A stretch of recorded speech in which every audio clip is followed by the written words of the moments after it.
Kalau kita mau jujur dikit aja, sebenarnya ada pertanyaan yang simpel banget sebagai awal buat ngebuka obrolan di video kali ini. Tapi kenapa justru kok bisa pertanyaan yang simpel kayak gini anehnya malah susah buat dijawab sama semua orang? Dan pertanyaannya kayak gini, sebenarnya keberadaan sekolah itu buat apa sih?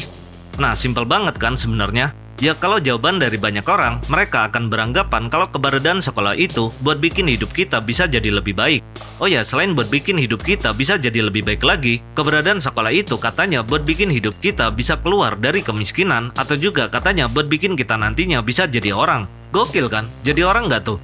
Tapi definisi jadi orang ini kita nggak tahu nih, orang yang kayak gimana dulu. Karena kan sekarang ini kita juga udah orang kan? Ya walaupun sama-sama orang, tapi beda tipe bos. Soalnya pasti ada aja orang yang masih idiot, plonga-plongo, bahkan mungkin masih banyak juga orang yang masih aja, ya maaf, tolol. Ini anak-anak SMA ini bikin apa ini? 7 kali 5.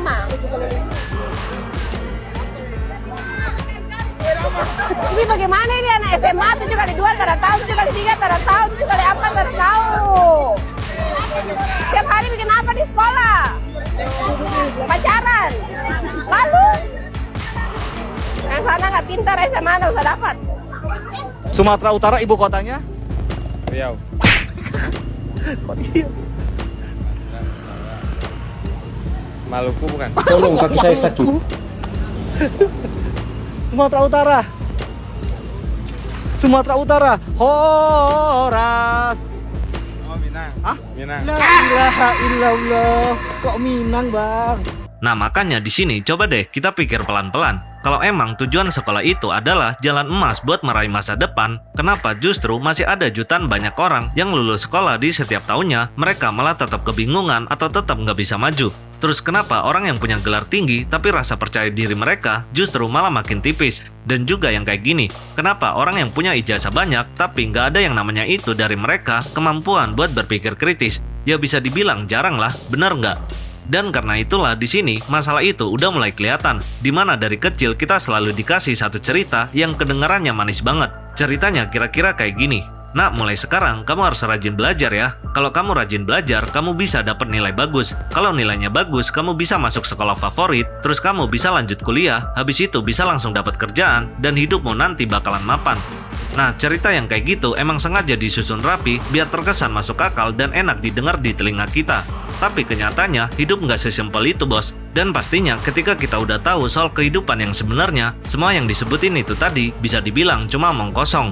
Karena kalau kita lihat di dunia nyata, kita harus tahu faktanya posisi awal setiap orang itu beda-beda. Misalkan aja, ada anak yang lahir di keluarga mampu atau kaya. Apalagi kalau dari kecil dia udah dapat sekolah yang bagus, dimasukin les tambahan, dan juga lingkungan keluarganya yang sangat mendukung buat dia jadi orang yang maju. Tapi di sisi lain kita nggak boleh lupa kalau ada juga anak yang lahir di keluarga pas-pasan. Bahkan dengan faktanya si anak itu berasal dari keluarga miskin, yang dimana sekolahnya masih ala kadarnya, fasilitasnya juga terbatas, atau kadang dia harus mikirin hal lain dulu sebelum mikirin belajar. Ya contohnya aja, ada anak yang harus ngebantuin ekonomi keluarganya, entah itu dari ngamen, minta-minta, atau jualan tisu di lampu merah. Makanya pikiran mereka waktu itu lebih mikirin gimana dapetin uang daripada belajar.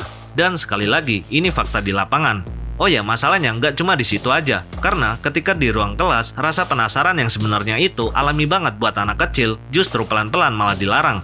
Padahal anak kecil itu rasa keingintahuannya gede banget. Ya kita ngerasa kan kalau mereka itu seringkali bakalan nanya terus, cerewet, atau kadang bisa sampai debat, dan juga bahkan bisa bikin orang dewasa kayak kita ini bakalan capek banget buat ngeladenin mereka. Tapi begitu pas masuk sekolah, arah pertanyaannya sering kali berubah. Bukan lagi kenapa bisa kayak gitu, tapi malah jadi kayak gini. Ini kira-kira keluar di ujian nanti nggak ya? Makanya di titik itulah kita mulai kehilangan sesuatu yang penting, yaitu cara berpikir yang sehat dari kita kecil. Jadinya di sini kita tahu kalau sekolah kita ini udah terlalu lama memuja hafalan, di mana rutinitas siswa seringkali cuma ngafalin isi buku, materi yang dicatat berulang-ulang, terus habis itu cuma buat dilempar waktu ujian. Udah, gitu doang. Nah dari situ nilai ujian dari itu tadi otomatis bakalan keluar dan akhirnya dia bisa naik kelas. Terus ditambah lagi orang tuanya bakalan seneng, gurunya juga ikutan seneng, dan sistem pendidikan juga bakalan ngerasa aman-aman aja. Ya karena kan dari situ grafik pendidikan bakalan berubah naik. Dan kalau grafiknya juga ikutan naik, otomatis pihak dari pendidikan kita itu bisa dengan bangganya bikin narasi cakep di depan umum. Ya misalkan aja, kalau ada wartawan yang ngasih pertanyaan, bagaimana pendidikan kita di tahun ini, apakah ada perkembangannya? Ya dari situ otomatis dong akan dijawab dengan template-nya yang kayak gini. Nah, pendidikan kita di tahun ini alhamdulillahnya ada peningkatan. Padahal yang meningkat itu ya cuma angkanya doang. Angka dari hasil ujian anak itu tadi bukan angka dari pemahaman si anak. Bener nggak?